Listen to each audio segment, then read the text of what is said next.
Hello friends, welcome back to my channel and today we will talk about the Hollywood movie called The Promised Neverland। तो कहानी की शुरुआत ग्रेसफील्ड नाम के एक अनाथालय को दिखाते हुए होती है, जहां इसाबेला नाम की औरत सभी बच्चों को संभालती थी। यहाँ सभी बच्चे इसाबेला को माँ कहते थे और उसके साथ सभी खुशी खुशी रहते थे। साथ ही सभी बच्चे एक दूसरे को भाई बहन मानकर शांति से रहा करते थे। यहाँ हम देखते हैं कि बच्चों की पहचान के लिए उनके गले पर नंबर्स का टैटू बनाया गया था। अनाथालय में इसाबेला बच्चों को पढ़ाती भी थी ताकि उन्हें जब अडॉप्ट किया जाए तो वो बाहर की दुनिया में अच्छे से जी सके। यहाँ हम एमा, नॉर्मन और रे नाम के 3 फ्रेंड्स को देखते हैं जो कि यहाँ के सबसे होशियार स्टूडेंट्स थे। यह अनाथालय एक सुंदर मैदान से घिरा हुआ था जहाँ सभी बच्चे खेला करते थे। यहाँ कोई भी बच्चा अनाथालय की फेंस को पार नहीं कर सकता था क्योंकि यह अनाथालय का सबसे इम्पोर्टेंट रूल था। इसके अलावा जब कोई फैमिली किसी बच्चे को अडॉप्ट करती थी तब उस बच्चे को हमेशा के लिए अनाथालय छोड़ना पड़ता था। इसी तरह आज रात कॉनी नाम की बच्ची को अडॉप्ट करने के लिए एक फैमिली आने वाली थी, इसलिए सभी कॉनी को अलविदा कहते हैं और फिर इसाबेला कॉनी को अनाथालय से बाहर ले जाती है। कॉनी के जाने के बाद एमा और नॉर्मन बात करते हैं कि क्या कॉनी उन्हें लेटर भेजेगी।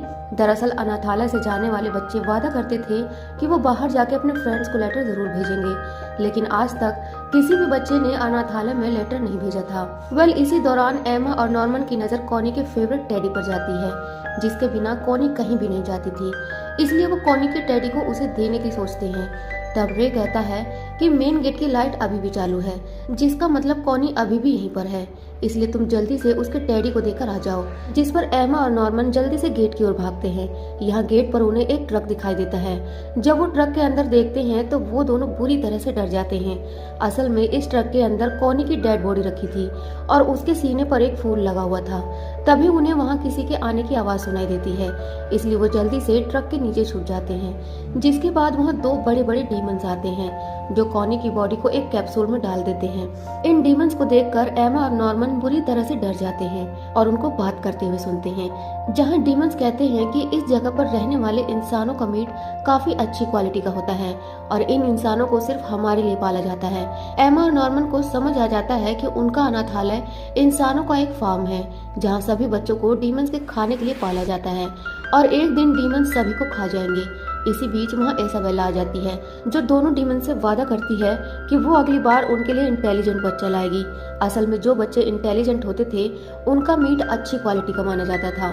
इसी दौरान डीमंस को नॉर्मन की खुशबू आ जाती है, इसलिए वो चारों तरफ चेक करने लगता है, लेकिन जब वो ट्रक के नीचे देखते हैं तो उन्हें कॉनी का टेडी दिखाई देता है, जिसे उठाकर वो इसाबेला को दे देते हैं। इस टेडी को देखकर इसाबेला को शक हो जाता है कि यहाँ जरूर कोई बच्चा आया था। इस बीच नॉर्मन और एमा वापस अनाथालय की तरफ भागते हैं, जहाँ एमा अचानक गिर जाती है और रोने लगती है। उसे अभी भी विश्वास नहीं हो रहा था कि उसकी माँ एक बुरी इंसान है और जहाँ वो रहते हैं वो अनाथालय नहीं बल्कि इंसानों का फार्म है। तब नॉर्मन उसे शांत करने की कोशिश करता है और उसे दिलासा देता है कि हमें यहाँ से भाग जाना चाहिए, जिस पर एमा कहती है कि हम अकेले नहीं भागेंगे बल्कि अनाथालय के बाकी बच्चों को भी साथ लेकर जाएंगे। अगले दिन एमा और नॉर्मन अनाथालय के फेंस के पास जाते हैं, जहाँ नॉर्मन कहता है कि हमें यहाँ से भागने के लिए एक अच्छी प्लानिंग करनी होगी और जब हमारी प्लानिंग कंप्लीट हो जाएगी तब हम बाकी बच्चों को इस बारे में बता देंगे। इसके बाद दोनों उस एरिया की जांच करने के लिए फेंस को पार करते हैं, जहां उन्हें पता चलता है कि फेंस की दूसरी साइड एक बहुत ऊंची दीवार है जिसे पार करना नामुमकिन था, इसलिए वो सोचते हैं कि उन्हें एक रस्सी लेकर यहाँ वापस आना होगा। दूसरी तरफ सारे बच्चे मैदान में खेलना बंद कर देते हैं क्योंकि उनमें से एक लड़की गायब हो गई थी। तब इसाबेला वहाँ आती है जो जल्दी से अपनी घड़ी निकाल कर देखती है और जंगल की ओर चली जाती है, जिसके बाद वो कुछ ही सेकंड में उस खोई हुई लड़की को अपने साथ मैदान में ले आती है। ये देखकर एमा और नॉर्मन समझ जाते हैं कि इसाबेला ने सभी बच्चों पर ट्रैकर लगाया है, जिसकी मदद से वो हर बच्चे की लोकेशन का पता लगा लेती है। अगले दिन एमा और नॉर्मन जंगल में जाते हैं और एक पेड़ में कुछ रस्सियां छुपाते हैं, जिस दौरान उनका फ्रेंड रे वहाँ जाता है और उन्हें रंगे हाथ पकड़ लेता है। तब नॉर्मन उसे सब कुछ बता देता है, जिस पर रे को उनकी बातों पर विश्वास हो जाता है, इसलिए वो भी उनकी मदद करने का कहता है। इसके बाद वो रिसर्च करने के लिए लाइब्रेरी में जाते हैं, जहाँ वो देखते हैं कि सभी बुक्स पर उल्लू का स्टाम्प लगा हुआ है, जिसके चारों ओर एक कोड लिखा हुआ है। जब वो उस कोड को डिकोड करते हैं तो उन्हें पता चलता है कि मिनर्वा नाम का आदमी अनाथालय की सारी सच्चाई जानता है और बुक्स के जरिए उन्हें बताना चाहता है कि सभी बच्चों को अनाथालय से भाग जाना चाहिए। इसके बाद शाम को इज़ाबेला सभी बच्चों को अपनी नई असिस्टेंट क्रोन से मिलवाती है। क्रोन सभी बच्चों पर नजर रखेगी, जिससे रे, एमा और नॉर्मन का काम और भी मुश्किल हो जाता है, क्योंकि अब बच्चों की देखभाल के लिए अनाथालय में 2 औरतें थीं, जिससे बचना उनके लिए काफी मुश्किल होने वाला था। अब यहाँ इज़ाबेला क्रोन को एमा, नॉर्मन और रे की प्रोफाइल दिखाते हुए कहती है कि मुझे लगता है कि ये तीनों बच्चे अनाथालय की सच्चाई जान चुके हैं, इसलिए तुम्हें तीनों पर नजर रखनी होगी। अगले दिन वो तीनों सभी बच्चों को एक स्पेशल गेम खिलाते हैं। इस गेम के जरिए वो दूसरे बच्चों को सिखाना चाहते थे कि अगर उन्हें कभी यहाँ से भागना पड़े तो वो छिपकर कैसे भाग सकते हैं। लेकिन तभी वहाँ क्रोन उनकी बातें सुन लेती है और उनके साथ गेम में शामिल हो जाती है, जिसके बाद सभी बच्चे गेम शुरू करते हैं और क्रोन उन्हें पकड़ने लगती है। यहाँ क्रोन सभी को पकड़ लेती है, लेकिन नॉर्मन को नहीं पकड़ पाती। इसी रात तीनों दोस्त एक साथ मिलते हैं, जहाँ नॉर्मन कहता है कि मुझे लगता है कि बच्चों में कोई इज़ाबेला का जासूस है, जो हमारी हर एक हरकत के बारे में इज़ाबेला को बता रहा है। नॉर्मन को लगता है कि ये जासूस बड़ी उम्र का है, इसलिए वो जासूस का पता लगाने के लिए अपनी उम्र के 2 बच्चों गिल्डा और डॉन को सच्चाई बताने का फैसला करते हैं। यहाँ डॉन को उनकी बातों पर विश्वास नहीं होता, इसलिए वो निराश होकर रे को पीटने लगता है। तब एमा एक बार फिर उन्हें बताती है कि हमने जो कुछ भी कहा है वो सब सच है और तुम्हें हम पर विश्वास करना ही होगा। ये सुनकर गिल्डा एमा की बातों पर विश्वास कर लेती है, क्योंकि वो जानती थी कि एमा इज़ाबेला से बहुत प्यार करती है, इसलिए वो कभी भी उनके बारे में झूठ नहीं बोलेगी। इसके बाद नॉर्मन डॉन और गिल्डा को उनके द्वारा छुपाई गई रस्सियों की जगह के बारे में बताता है। इसी रात हम एक अनजान बच्चे को देखते हैं, जो कि इज़ाबेला का स्पाई था। वो इज़ाबेला को दरवाजे के नीचे से एक नोट देता है, जिसमें नॉर्मन के बारे में लिखा था और साथ ही लिखा था कि नॉर्मन एक बुरा इंसान है। अगली सुबह नॉर्मन और रे देखते हैं कि उनकी छुपाई हुई रस्सी को इज़ाबेला ले गई है। अब क्योंकि इन रस्सियों के बारे में उनके अलावा सिर्फ डॉन और गिल्डा ही जानते थे, इसलिए सभी का शक डॉन और गिल्डा पर जाता है। लेकिन तभी नॉर्मन बताता है कि डॉन और गिल्डा स्पाई नहीं है, क्योंकि मैंने उन्हें रस्सियों की असली जगह के बारे में उन्हें नहीं बताया था। ये सब मैंने रे को चेक करने के लिए प्लान किया था और रे के अलावा रस्सियों की असली जगह कोई नहीं जानता था। अब रे कबूल करता है कि वही स्पाई है और कहता है कि मैं बहुत पहले से अनाथालय की सच्चाई को जान चुका था, पर मैं बाकी बच्चों की तरह मरना नहीं चाहता था, इसलिए मैंने इज़ाबेला के लिए जासूसी करने का काम शुरू कर दिया। इसके बदले इज़ाबेला ने मेरे एडॉप्शन का टाइम बढ़ा दिया था। साथ ही वो कहता है कि मैं यहाँ से अकेले बाहर नहीं निकल सकता था, लेकिन फिर भी मैंने यहाँ से निकलने की उम्मीद नहीं छोड़ी, इसलिए मैंने कॉनी की टेडी को छुपाया था, ताकि तुम जब कॉनी को टेडी देने जाओ तो तुम्हें भी इज़ाबेला की सच्चाई का पता चल सके। रे की बातें सुनकर एमा और नॉर्मन उससे कहते हैं कि हम सभी तुम पर भरोसा करते हैं और वो रे को टीम में शामिल करके उसे डबल स्पाई बना देते हैं, यानी कि रे अब इज़ाबेला के लिए नहीं बल्कि नॉर्मन के लिए स्पाई का काम करेगा।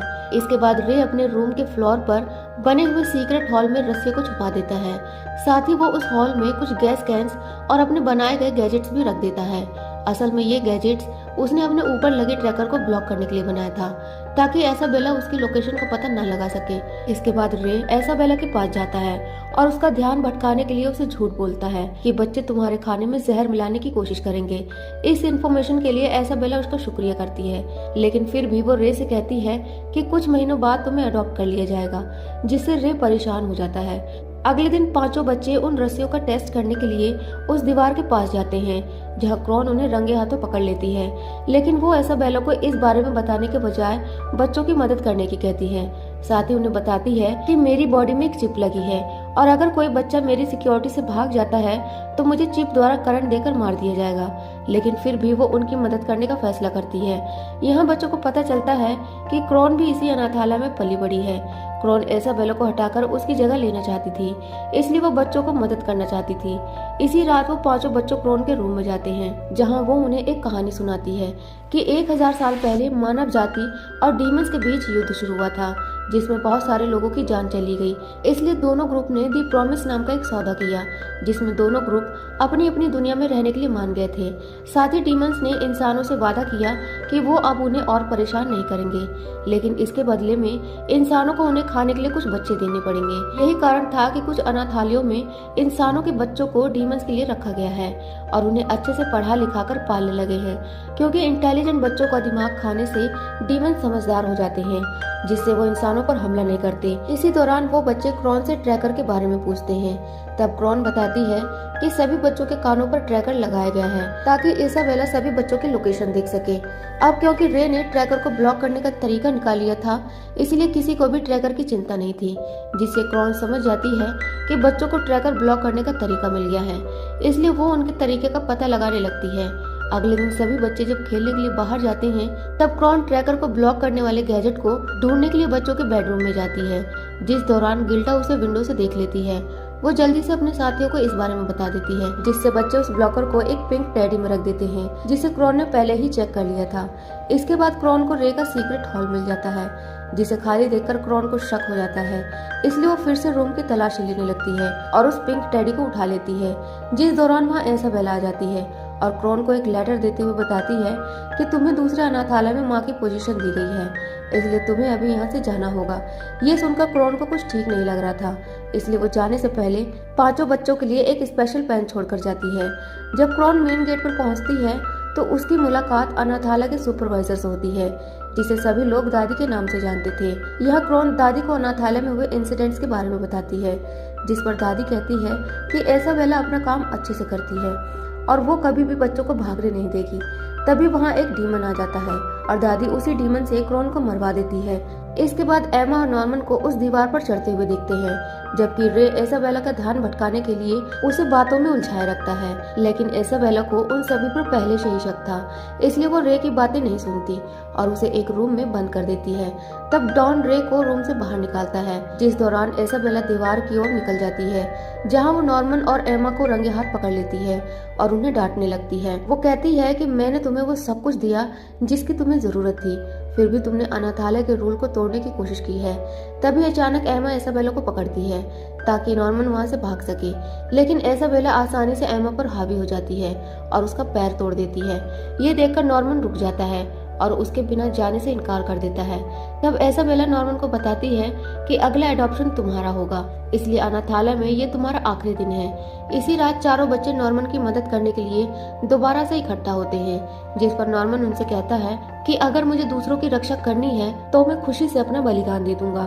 इसके बाद नॉर्मन अपना सामान पैक करने लगता है, जिस दौरान उसे एक पेन मिलता है जो कि क्रॉन ने उनकी हेल्प के लिए रखा था। अगले दिन नॉर्मन जानकारी इकट्ठा करने के लिए रस्सी के सहारे दीवार पर चढ़ जाता है।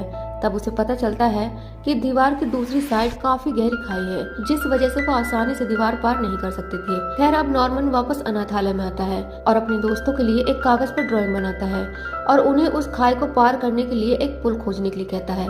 इसी शाम नॉर्मन को अनाथालय से बाहर जाना था, इसलिए वो सभी बच्चों से अलविदा कहता है। तब एमा बुरी तरह से रोने लगती है, क्योंकि उसे पता था कि वो डीमंस नॉर्मन को खा जाएंगे। इसके बाद नॉर्मन को मेन गेट पर ले जाया जाता है, जहां नॉर्मन की मुलाकात पीटर नाम के आदमी से होती है। यहाँ पीटर नॉर्मन को समझाता है कि वो डीमंस को खाना खिलाने वाले ऑपरेशन का लीडर है और फिर वो नॉर्मन को सभी चीज डिटेल में बताने लगता है, जिस पर नॉर्मन कहता है कि तुम्हें मुझको कुछ भी बताने की जरूरत नहीं है, क्योंकि मैं यहाँ मेरी मर्जी से आया हूँ। इसी बीच एक डीमन वहाँ आता है और नॉर्मन को मार डालता है। यहाँ एमा बहुत उदास थी, क्योंकि वो अपनी चोट के कारण कुछ भी नहीं कर सकती थी।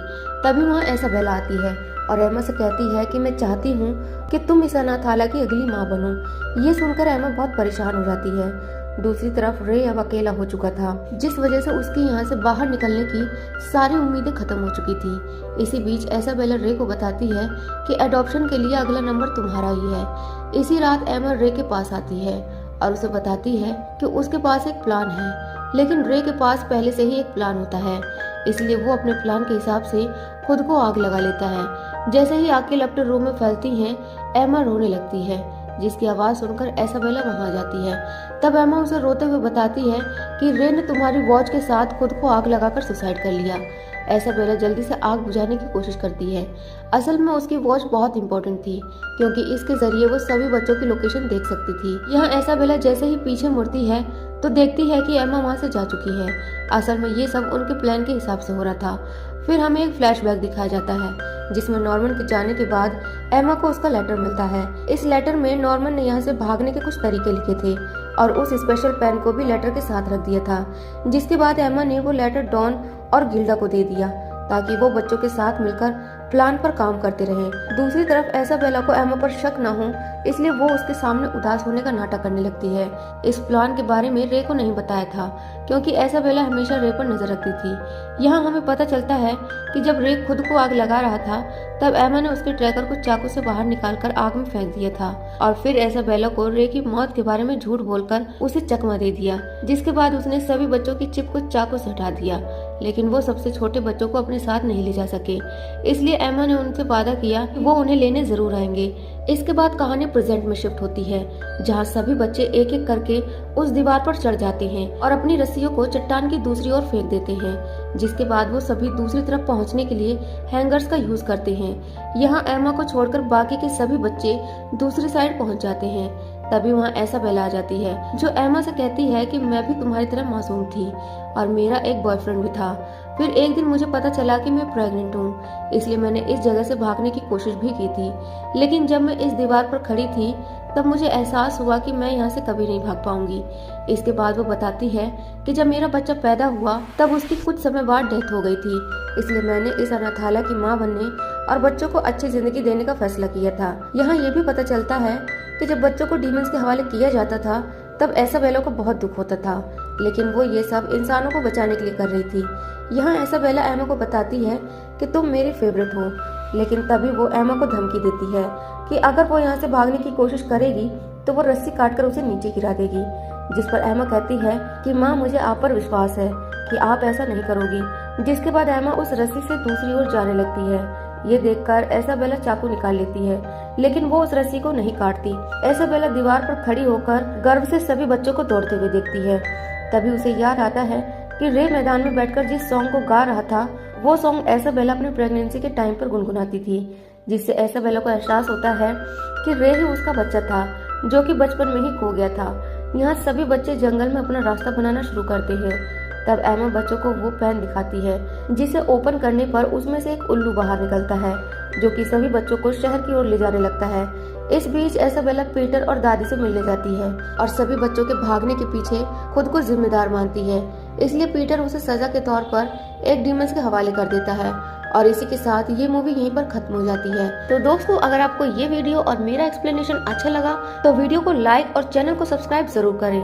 फिर मिलते हैं नेक्स्ट वीडियो में, तब तक के लिए टेक केयर, बाय।